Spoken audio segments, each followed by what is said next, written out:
స్వరము, క్రీస్తు రాకడ స్వరము, క్రీస్తు రాకడ స్వరము, క్రీస్తు రాకడ కొరకై నిన్ను సిద్ధపరచు స్వరము, క్రీస్తు రాకడ కొరకై సిద్ధపరచే స్వరము.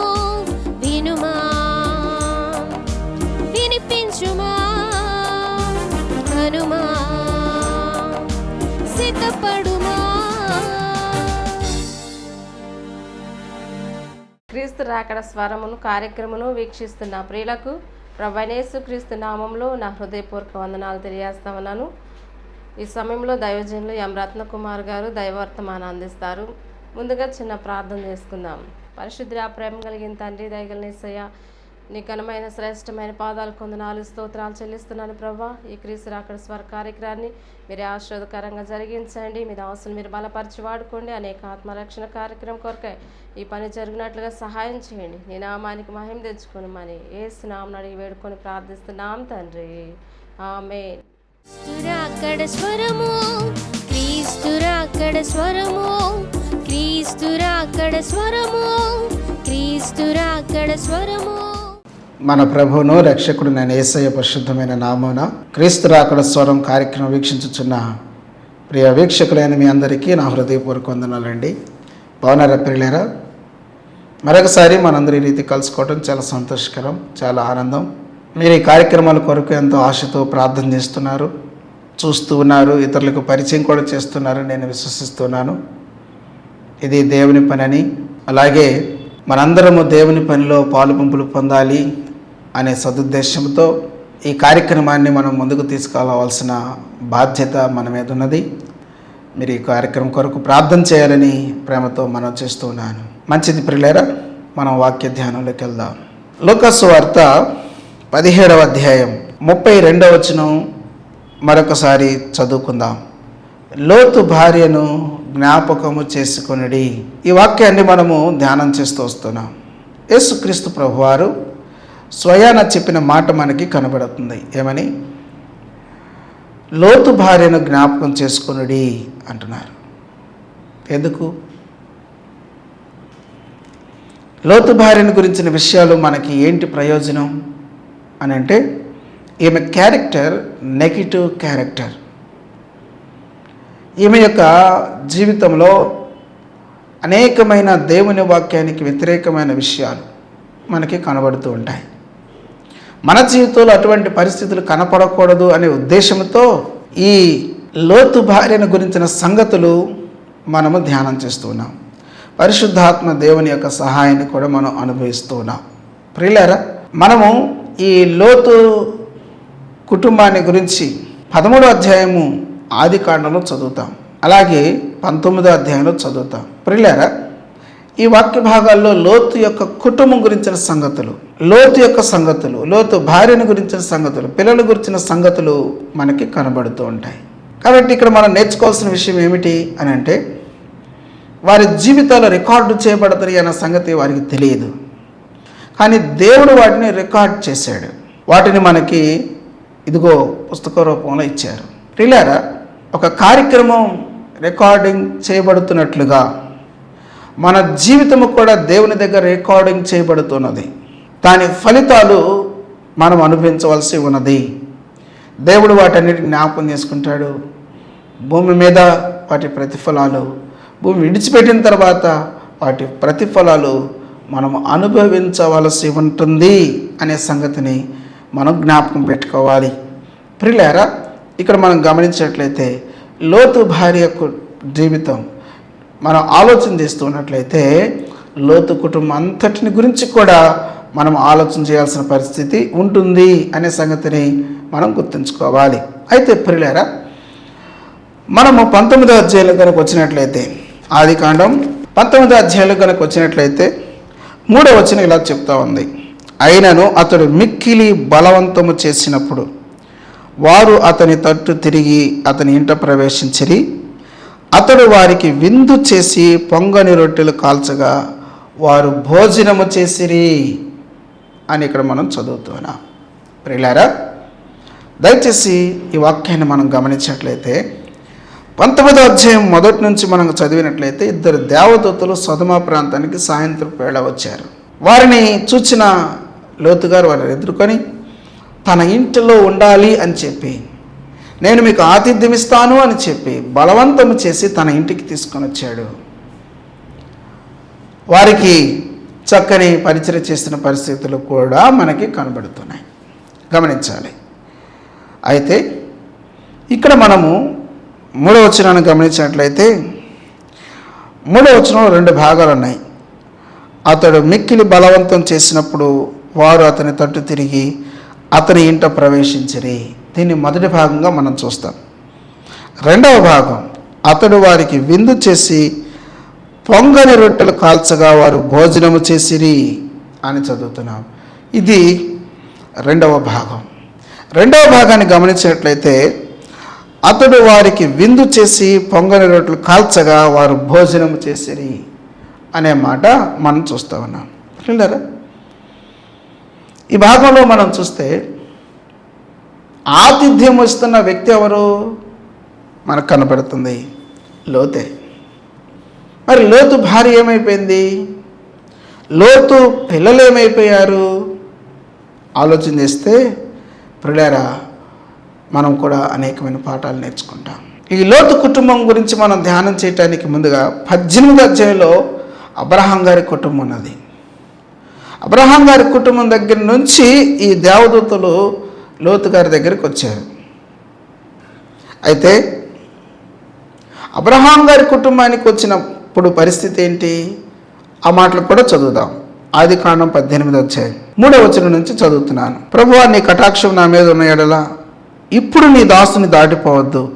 నేను కొంచెం నీళ్లు తెప్పించేదను, దయచేసి కాలు కడుక్కునడి, ఈ చెట్టు క్రింద అలసట తీర్చుకునడి, కొంచెం ఆహారం తెచ్చేదను, మీ ప్రాణములు బలపరుచుకునడి, తరువాత మీరు వెళ్ళవచ్చును. ఇందు నిమిత్తము కదా మీ దాసుని యొద్దకు వచ్చిన వారు నీవు చెప్పినట్లు చేయము అనగా.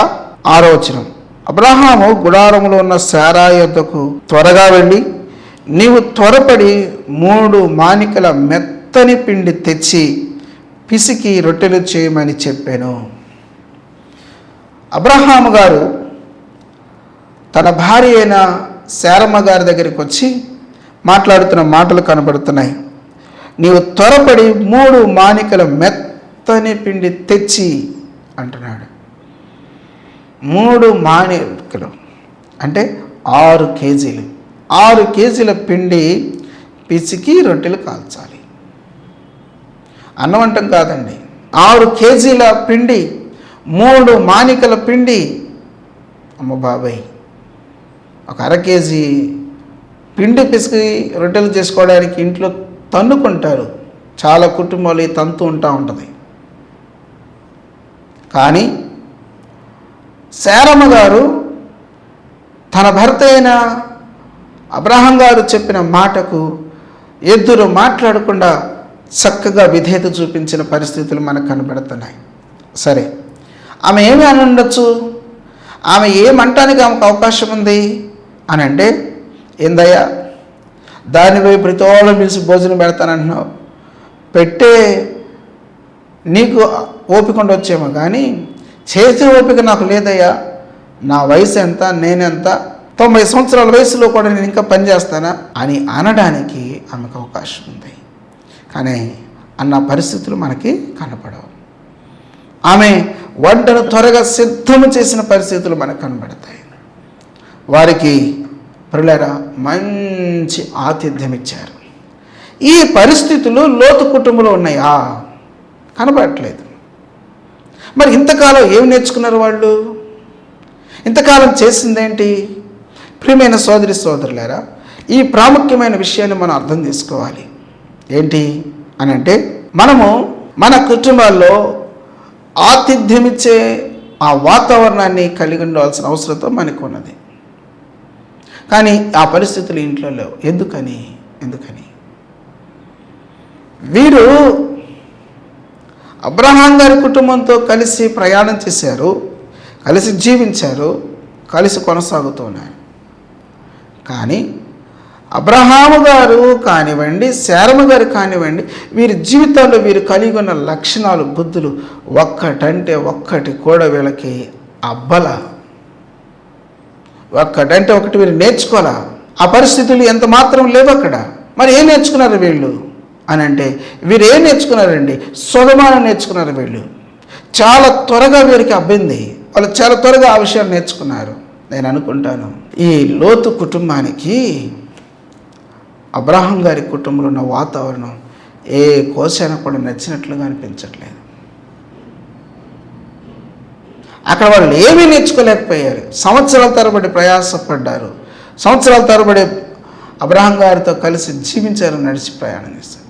కానీ వారిలో ఉన్న మంచి గుణ లక్షణాలు, దేవుడు మెచ్చుకునే లక్షణాలు వీరి జీవితాల్లో లేవు. అందుకని నేనేం చెప్తున్నానంటే, వీరు కలిసి నివసించింది అబ్రహాం గారి కుటుంబంతోనే, కలిసి ప్రయాణం చేసింది అబ్రహాం గారి కుటుంబంతోనే. కానీ వీరికి వ్యక్తిగతంగా దేవునితో బలమైన సంబంధం ఉన్నట్లుగా మనకి కనబడట్లేదు. ఈ కుటుంబంలో దేవునికి విధేయత చూపించే పరిస్థితులు మనకి కనబడట్లేదు. ఎంతో అవిధేయత ఈ కుటుంబంలో ఉన్నట్లుగా లోతు కుటుంబం మనకి జ్ఞాపకం చేస్తుంది. ప్రియమైన దేవుని బిడ్డలారా, ఒకంత జాగ్రత్తగా విషయాలు మనం ఆలోచన చేసుకోవాలి. ఎరుగకయే దేవదూతలకు ఆతిథ్యం ఇచ్చిరి అని హెబ్రీలకు రాయబడిన పత్రిక 13వ అధ్యాయం 1వ వచనంలో మనం చదువుతాం. ఆతిథ్యము చేయ మరొకడి, సహోదర ప్రేమ నిలవరంగా ఉండేమండి. ఆతిథ్యం చేయ మరొకడి, మరి ఎరుగకయే దేవదూతలకు ఆతిథ్యం ఇచ్చిరి అని మనం అక్కడ చదువుతాం. సో ఇక్కడ మనకేం అర్థమవుతుందంటే ప్రియులారా, అబ్రహాం గారి కుటుంబానికి లోతు కుటుంబానికి ఎంత తేడా కనపడుతుందో. ఎందుకు అని అంటే, వీరు అబ్రహాం గారితో కలిసి జీవించారు, అబ్రహాం గారితో కలిసి ప్రయాణం చేశారు. కానీ వీరికి అబ్రహాం గారి బుద్ధులు, శారమ్మ గారి బుద్ధులు అబ్బకపోగా, ప్రియులారా జాగ్రత్తగా నీకు ప్రాముఖ్యమైన మాట చెప్తున్నాను, వీరు కేవలం ఆ కుటుంబంతో కలిసి ప్రయాణం చేశారు, కలిసి జీవించారు. కానీ దేవునితో సంబంధం కలిగిన పరిస్థితులు ఉన్నట్లుగా మనకి కనబడట్లేదు. కారణం ఏంటి? వారు అబ్రహాం శారాల దగ్గర అవి నేర్చుకోలేదు. వింటున్నారా? అర్థమవుతున్న సంగతి? ఎన్ని సంవత్సరాల నుంచి నువ్వు ప్రార్థనకి వెళ్తున్నావు? దైవజనుడి సంగతులు నీకు అభినయ, దైవజనుల సంగతులు నీకు అభినయ. వారెంతగా దేవుని పని కొరకు పరుగులెత్తుతున్నారు, వారెంతగా దేవుని పనిలో పాలుపుంపులు పొందుతున్నారు, వారు దేవుని సన్నిధికి, దేవుని పనికి ఎంత విలువనిస్తున్నారు, ఆ విషయం వారి దగ్గర నీవు నేర్చుకుంటున్నావా? ఎన్ని సంవత్సరాల నుంచి సంఘానికి వెళ్తున్నావు? దైవజనుడు చెప్పేదేంటి, నువ్వు చేసేదేంటి? దైవజనుడు బోధించేదేంటి, నువ్వు చేసేదేంటి? సోదరి సోదరులారా, ఇటువంటి క్షేమకరమైన పరిస్థితుల్లో ఆలోచనలు మనకు గనక తట్టకపోతే ఆత్మీయ జీవితాలు ఎంత నష్టపోతాయో ఆలోచన చేసుకోవాలి.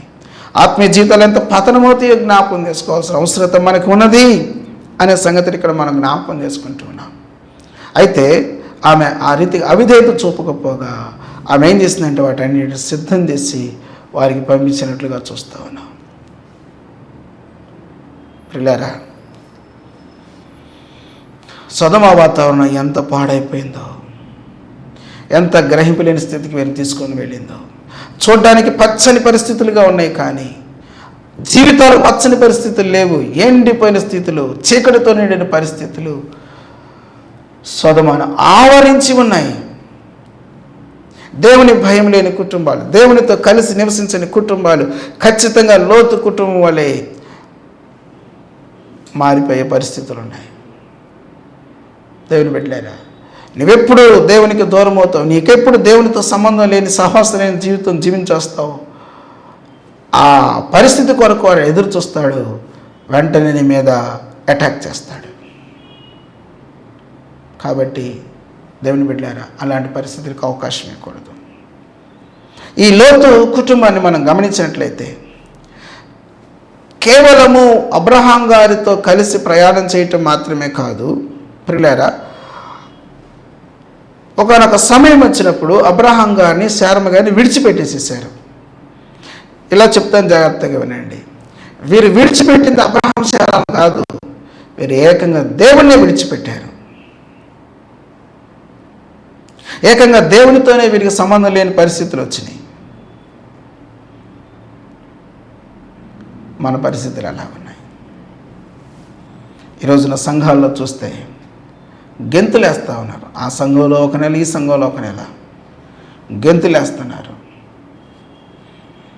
అది ఎంతవరకు సబబు, ఎంతవరకు క్షేమం?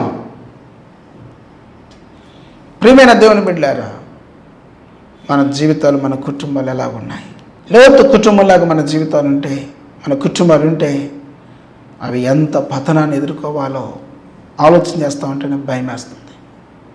కాబట్టి ఈ కార్యక్రమం వీక్షిస్తున్న ప్రియమైన సోదరులారా, వ్యక్తిగతంగా మన జీవితాన్ని పరిశీలన చేసుకుందాం. వీరు దేవుణ్ణి విడిచిపెట్టి ఏమి సాధించారు అని అంటే ఏమి సాధించలేకపోతున్నారు. ఈ రీతిగా ఈ కుటుంబము అబ్రహాం గారి దగ్గర ఏమి నేర్చుకోకపోగా అబ్రహాం గారి కుటుంబాన్ని విడిచిపెట్టి వెళ్ళిపోయిన పరిస్థితులు ప్రియులారా, ఎటువంటి పరిస్థితులు దారితీస్తున్నాయో మనం చూస్తూ ఉన్నాం. ఇక్కడ మనం చూస్తే ఎవరు విందు చేస్తున్నారు? లోతు ఆ రొట్టెలు కాల్స్తున్నట్లుగా మనం చూస్తున్నాం. మరి ఏమేమైపోయింది? ఎక్కడికి వెళ్ళిపోయింది? పిల్లలు ఎక్కడికి వెళ్ళిపోయారు? తెలియదు ఆ పరిస్థితులు.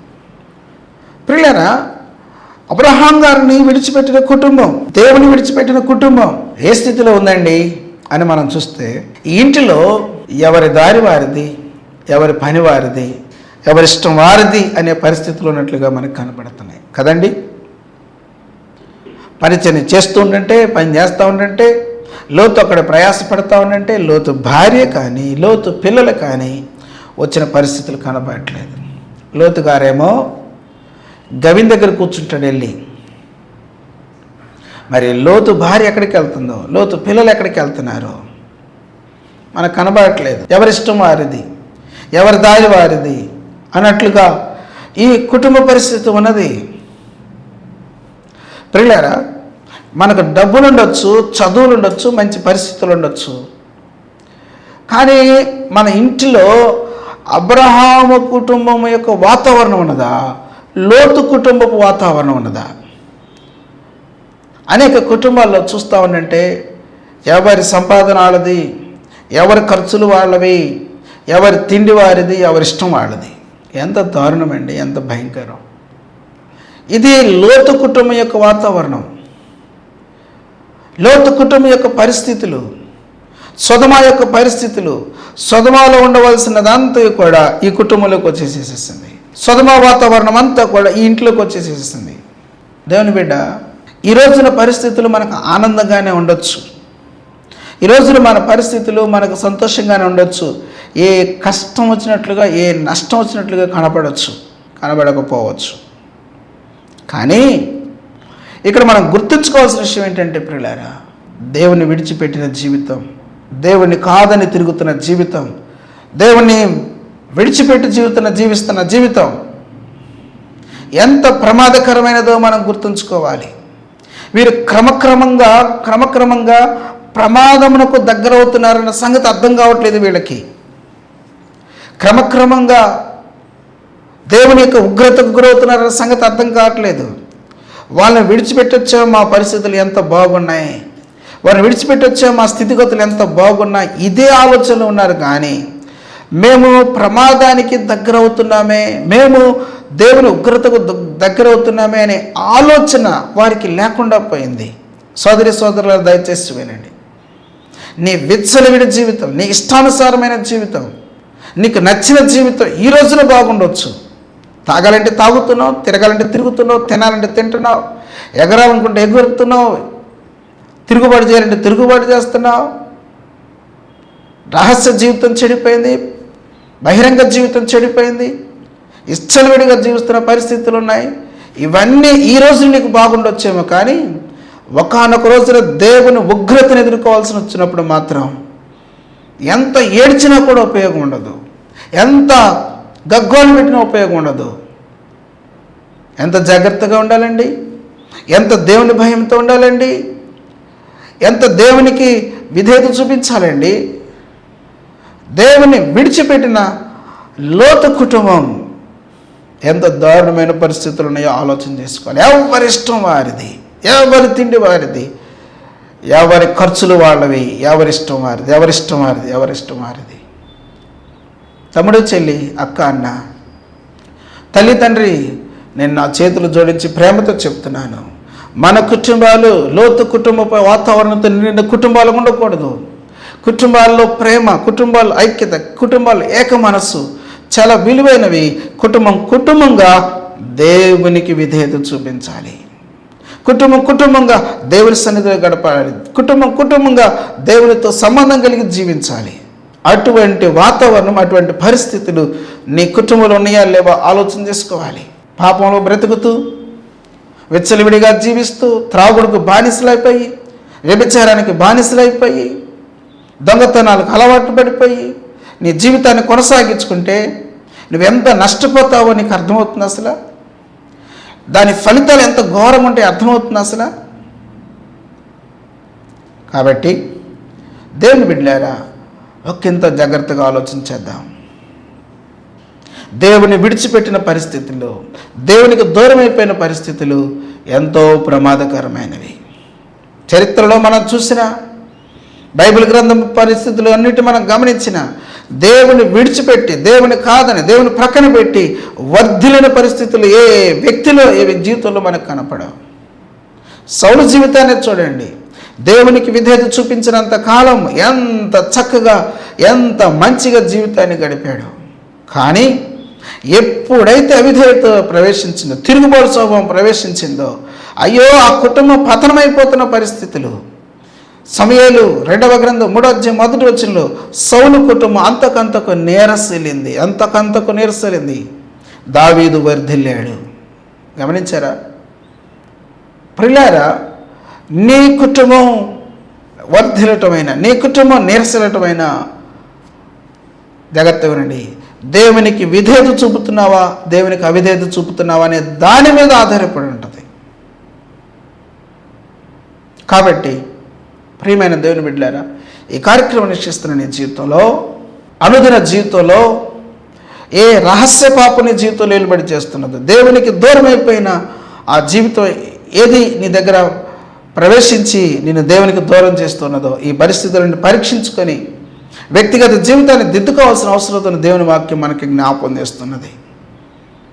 ప్రియులారా, లోతు భార్యని జ్ఞాపకం చేసుకుని యేసు ప్రభు వారు ఒక మాట అన్నారు అని అంటే, దాని విషయంలో మనం ఎంత జాగ్రత్తగా ఆ విషయాలు నేర్చుకోవాలో, మనకు ఆమె జీవితంలో కనబడుతున్న ప్రతీది జాగ్రత్తగా గమనించి అక్కడ మనం నేర్చుకోవాల్సిన పాఠం విషయంలో బహు జాగ్రత్త వహించాలి. ఎందుకనంటే యేసుప్రభు వారు చెప్పారు ఆ మాట, యేసుప్రభు వారు నోట నుండి వచ్చింది ఆ మాట, యేసుప్రభు వారు స్పష్టంగా ఖచ్చితంగా పలికిన మాట అది.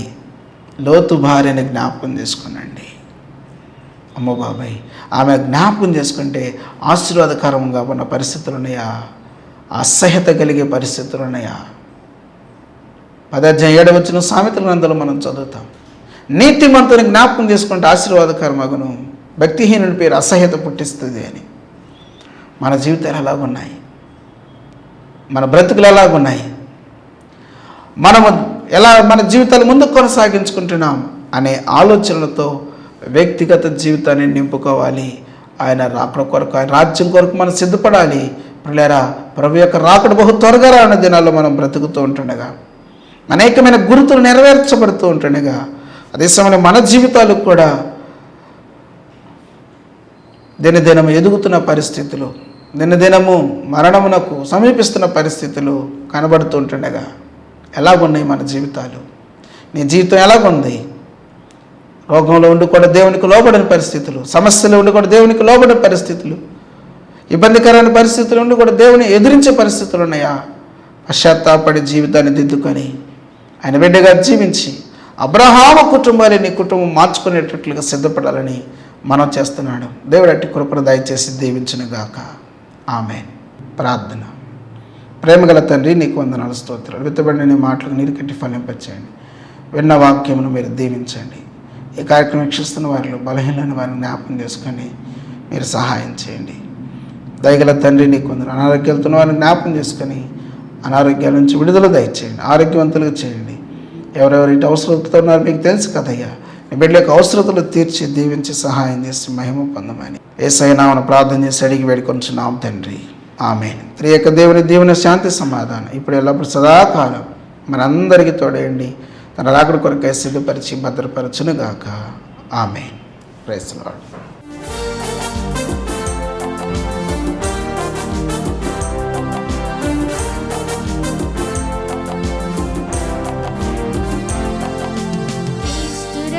స్వరము క్రీస్తురాకడ స్వరము క్రీస్తురాకడ స్వరము క్రీస్తురాకడ స్వరము క్రీస్తురాకడ కొరకై నేను సిద్ధపరచు స్వరము క్రీస్తేసురాకడ కొరకై సిద్ధపరచే స్వరము